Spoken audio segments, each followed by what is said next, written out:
ಶಿವ ಪಾರ್ವತಿಗೆ ಒಬ್ಳು ಮಗಳು ಕೂಡ ಇದ್ದಾಳೆ ಎಂದ್ರೆ ನಂಬ್ತೀರಾ? ಆ ಮಗಳ ಹೆಸರು ಅಶೋಕ ಸುಂದರಿ. ಇವತ್ತಿನ ಕತೆ ಕೇಳಿದ್ಮೇಲೆ ನಂಬಲೇಬೇಕು. ಒಮ್ಮೆ ಪಾರ್ವತಿ ತನಗೆ ಅತ್ಯುತ್ತಮವಾದ ಉದ್ಯಾನವನವನ್ನ ತೋರಿಸುವಂತೆ ಶಿವನಲ್ಲಿ ಕೇಳ್ತಾರೆ. ಶಿವ ಇಲ್ಲ ಅನ್ನದೇ ಕೂಡಲೇ ಪಾರ್ವತಿಯನ್ನ ನಂದನವನಕ್ಕೆ ಕರೆದುಕೊಂಡು ಹೋಗ್ತಾರೆ.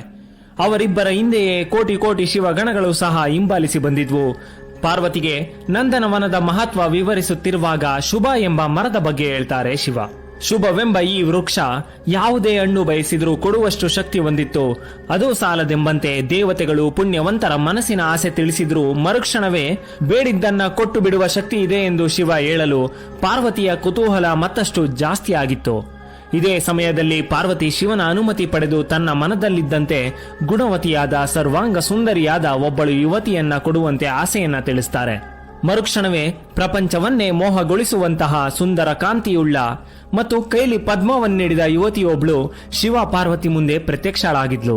ಆ ಯುವತಿಯನ್ನ ಶಿವ ಮತ್ತು ಪಾರ್ವತಿ ಪ್ರೀತಿಯಿಂದ ಮಗಳು ಅಂತ ಸ್ವೀಕರಿಸಿ ಅಶೋಕ ಸುಂದರಿ ಎಂಬ ಹೆಸರಿನಲ್ಲಿ ಪ್ರಸಿದ್ಧಿಯಾಗುವಂತೆ ವರ ಕೂಡ ಕೊಟ್ಟಿದ್ರು.